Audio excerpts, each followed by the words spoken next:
Hello everyone. आज हम self inductance and mutual inductance का कॉन्सेप्ट देखते हैं। ये म्यूचुअल इंडक्टेंस का कॉन्सेप्ट इंट्रोड्यूस किया है फेराडे ने। अकॉर्डिंग टू फेराडेज लॉ, जब भी कोई कंडक्टर किसी वेराइंग मैग्नेटिक फील्ड में रहता है या वेराइंग मैग्नेटिक फ्लक्स से रहता है, गुजरता है, तो उसके अंदर एक ईएमएफ इंड्यूस होता है। मतलब यदि कोई कंडक्टर किसी rate of change of flux को कट करता है तो एक ईएमएफ इंड्यूस होता है। अकॉर्डिंग टू सेकेंड लॉ, वो ईएमएफ जो रहता है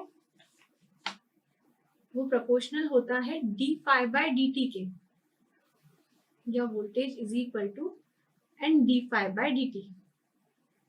एन क्या है? प्रोपोर्शनलिटी कांस्टेंट, जिसे हम बोलते हैं N is equal to number of turns.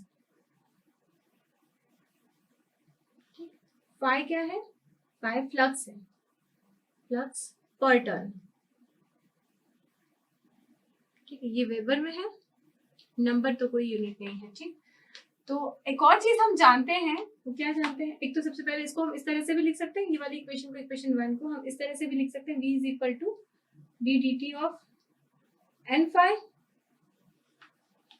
N phi को हम साई भी बोल सकते हैं। फ्लक्स लिंकेज, जितनी नंबर ऑफ टर्न से फ्लक्स लिंक करती है उसको हम क्या बोलते हैं? Flux linkage. तो इसको हम बोल सकते हैं साई, वेयर साई क्या है? Flux linkage. साई जो है वो फ्लक्स लिंकेज है। ये भी वेबर्स में है क्योंकि नंबर ऑफ टर्न्स तो यूनिटलेस है, और ये वेबर में है इसलिए ये भी वेबर्स में है। ठीक, एक और चीज हमें पता है, ये साई किसके कारण से आई है? ये फ्लक्स, या ये फ्लक्स किसके कारण से बना है? किसी न किसी जगह जब करंट फ्लो होता है तभी उसके आसपास जो है, कंडक्टर से जब करंट फ्लो होता है तभी उसके आसपास फ्लक्स स्टेब्लिश होती है। तो साई जो है वो प्रोपोर्शनल होगा आई से, क्योंकि आई के कारण ये प्रोड्यूस हुआ है। एक प्रोपोर्शनलिटी कांस्टेंट यदि हम इंट्रोड्यूस करते हैं तो psi is equal to L I. ठीक, एल क्या है आपका? एल इंडक्टेंस है। इसकी यूनिट क्या है? हेनरी।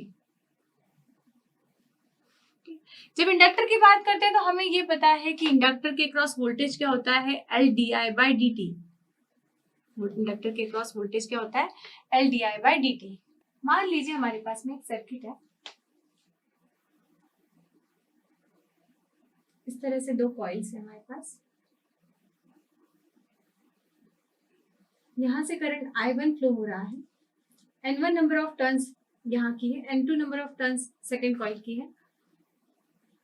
इसके कारण से, इस करंट के कारण से फ्लक्स यहाँ फर्स्ट कॉइल में इंट्रोड्यूस होता है, एस्टेब्लिश होता है, वो हम कहते हैं फाई 1 इसके कारण से एक और फ्लक्स स्टेब्लिश होता है जो कि सेकंड कॉइल से लिंक करता है, इसे हम कहते हैं फाई 1 यहाँ एक और चीज हमें देखने में आती है कि जो टोटल फ्लक्स होगा वो क्या होगा आपका? टोटल फ्लक्स आपका होगा फाई 1 प्लस फाई 1 जो क्या होगा? फाई 1 आपका क्या है? चूंकि वो सेल्फ कॉइल से ही लिंक कर रहा है तो ये क्या हम कहेंगे? इसको सेल्फ फ्लक्स है। फाई 1 जो है वो कॉइल 1 के अंदर फ्लक्स लिंक्ड विद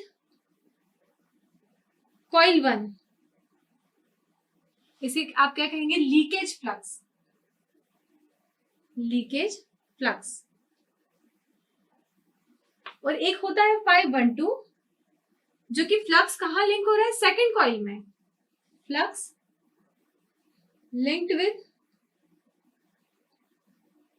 कॉइल 2, इसे हम कहते हैं यूजफुल फ्लक्स। ये कैसा फ्लक्स है? यूजफुल फ्लक्स है। अब यहां पर इसके कारण से, इस फ्लक्स स्टेब्लिश होने के कारण से, ये चेंजिंग फ्लक्स है, यहाँ पर एक ईएमएफ E1 इंट्रोड्यूस होता है। क्या होता है? ईएमएफ इंट्रोड्यूस होता है, ईएमएफ इंड्यूस होता है। और यहाँ पर ये जो ईएमएफ इंड्यूस हुआ है, किसके कारण से इंड्यूस हुआ है? ये सेल्फ इंडक्टेंस के कारण से इंड्यूस हुआ है। एक ईएमएफ सेकेंड कॉइल में भी इंड्यूस होता है। वो सेकेंड कॉइल में जो ईएमएफ इंड्यूस होता है वो किसके कारण से इंड्यूस हुआ है? वो म्यूचुअल इंडक्टेंस के कारण से इंड्यूस हुआ है। तो एक हमारा होता है सेल्फ इंडक्टेंस और एक होता है हमारा म्यूचुअल इंडक्टेंस। ठीक, ये दो चीजें आती हैं। तो यहाँ E1 जो होगा वो क्या होगा? सेल्फ इंडक्टेंस L1 के कारण से, L1 di1 बाई dt इसके कारण से हो रहा है। और E2 क्या होगा? E2 जो है वो म्यूचुअल इंडक्टेंस M के कारण से इंड्यूस हुआ है। यहाँ M क्या है हमारा? M जो है वो म्यूचुअल इंडक्टेंस है। Mutual inductance between coil 1 and 2, इन दोनों के बीच में जो म्यूचुअल इंडक्टेंस है उनके कारण से। Coil 1 and coil 2। ठीक, E2 को एक और तरीके से भी हम लिख सकते हैं, N2 नंबर ऑफ टर्न्स है तो E2 is equal to N2 d phi, sorry N2 d phi 1/2 by dt। इस तरह से भी हम इसको लिख सकते हैं। ये हमारी इक्वेशन 2 है, ये हमारी इक्वेशन 3 है। इक्वेशन 2 और इक्वेशन 3 को हम इक्वेट कर सकते हैं, तो हमें क्या मिलेगा, mdi1 by dt is equal to N2 d phi 1/2 by dt। यहां से हमें m मिल जाएगा। What is m? m is equal to N2 d phi 1/2 by di1। और यदि कोई इनिशियल कंडीशंस नहीं है, फॉर जीरो इनिशियल कंडीशंस, यदि कोई इनिशियल कंडीशंस नहीं है, m इज इक्वल टू, या स्टडी स्टेट की बात करते हैं हम, m is equal to N2 phi 1/2 divided by I1। मान लीजिए अब हम सेकंड केस कंसीडर करते हैं। एक कॉइल ये है, अब करंट जो है वो सेकंड कॉइल से फ्लो हो रहा है। ठीक है, सेकंड कॉइल से फ्लो हो रहा है, तो यहाँ पर कुछ फ्लक्स लिंक करेगी। ये कैसी फ्लक्स होगी? ये हमारी जो फ्लक्स होगी, इसे हम कहेंगे कि क्या है, phi 2/2। इस कॉइल में है ना, ये हमारी कॉइल 2 है, ये कॉइल 1 है, कॉइल 1 कॉइल 2। ठीक, तो यहाँ पे लिंक करेगी, इसे हमने कहा ये है हमारे phi 2/2। अब इस करंट के कारण से, इस फ्लक्स के कारण से एक करंट, एक यहाँ पर भी आपकी फ्लक्स स्टेब्लिश होगी, जिसे हम कहेंगे phi 2/1। 2 में जो करंट फ्लो हो रहा है उसके कारण से 1 में भी एक म्यूचुअल फ्लक्स आपकी स्टेब्लिश होती है, इसे आप कहते हैं phi 2/1। तो phi 2 will be equal to phi 2/1 plus phi 2/2। यहाँ phi 2/2 क्या है? phi 2/2 is equal to flux in coil 2। इसे हम क्या कहेंगे? ये कैसा फ्लक्स है? ये लीकेज फ्लक्स है। सेकेंड है phi 2/1 flux in coil 1 due to coil 2। ये कैसा फ्लक्स है? यूजफुल फ्लक्स है। कैसा फ्लक्स है? यूजफुल फ्लक्स है। ठीक, तो यहाँ एक ईएमएफ इंड्यूस होता है, वो किसके कारण से होगा? इस समय यहाँ जो ईएमएफ इंड्यूस होगा वो किसके कारण से इंड्यूस होगा? वो होगा सेल्फ इंडक्टेंस के कारण से इंड्यूस। तो इसलिए ये क्या हो जाएगा? E2 will be equal to L2 di2 by dt। Self inductance के कारण से यहाँ पर ईएमएफ इंड्यूस होगा, इसे हम कहेंगे E2। दूसरा ईएमएफ एक और इंड्यूस होगा जो कि कॉइल 1 में होगा। कॉइल 1 में E1 इंट्रोड्यूस होगा या इंड्यूस होगा। वो जो E1 इंड्यूस होगा वो किसके कारण से होगा? म्यूचुअल इंडक्टेंस के कारण से।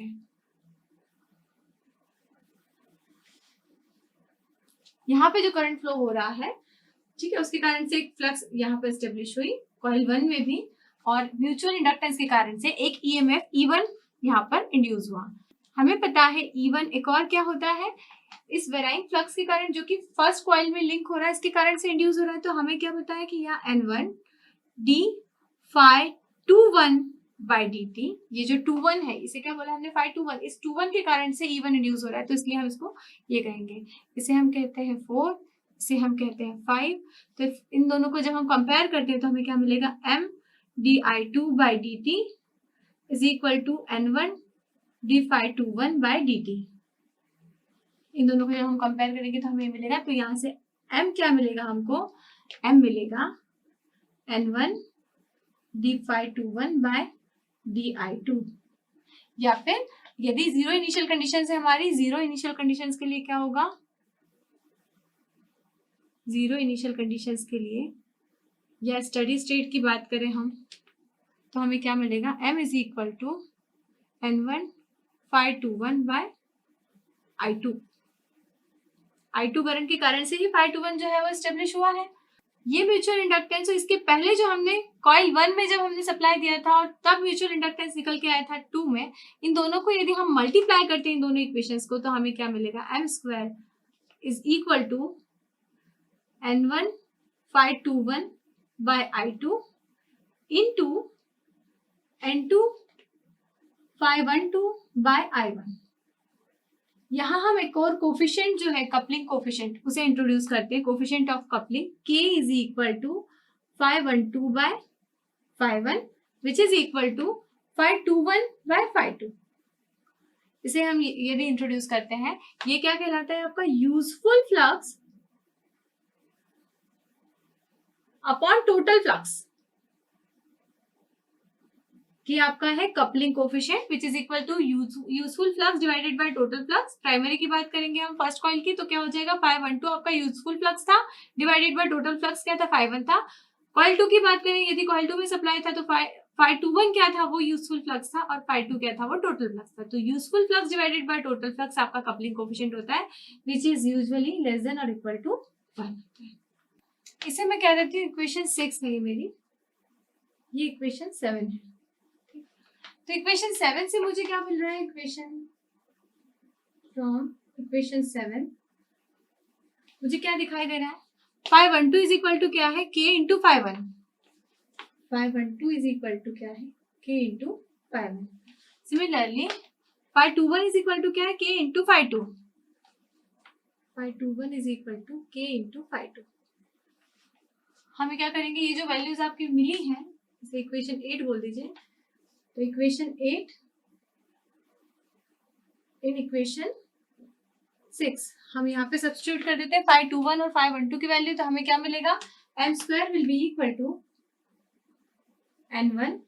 phi21 की जगह हम क्या लिखेंगे, phi21 की जगह लिखेंगे k into phi2 divided by I2 into n2। phi12 की जगह क्या लिखेंगे, k into phi1 divided by I1। ठीक, यहाँ से k² आपका बाहर आ जाएगा तो m² is equal to k² n1 phi1 by I1 n2 phi2 by I2। ये क्या होता है, ये किसका रिलेशन है, ये है रिलेशन L1 का, ये है रिलेशन L2 का।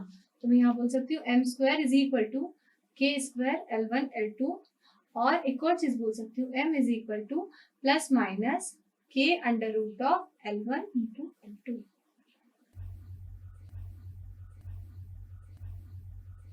इस तरह से आपका self inductance and mutual inductance जो है वो रिलेट करते हैं विद कपलिंग कोफिशिएंट। एम की वैल्यू पॉजिटिव होगी किस केस में, यदि आपकी जो वाइंडिंग में करंट्स जो फ्लो हो रहे हैं या डॉट के आधार पे जो आप देखेंगे आगे जाके पढ़ेंगे उसके आधार पे, यदि करंट्स दोनों पॉजिटिव दोनों एंटर कर रहे हैं या दोनों लीव कर रहे हैं, करंट दोनों सेम बिहेवियर रहता है तो उस समय पे म्यूचुअल इंडक्टेंस जो रहेगा वो पॉजिटिव रहेगा। अगर अपोजिट रहेगा तो म्यूचुअल इंडक्टेंस आपका नेगेटिव रहेगा। ये आप आने वाली क्लासेस में देखेंगे।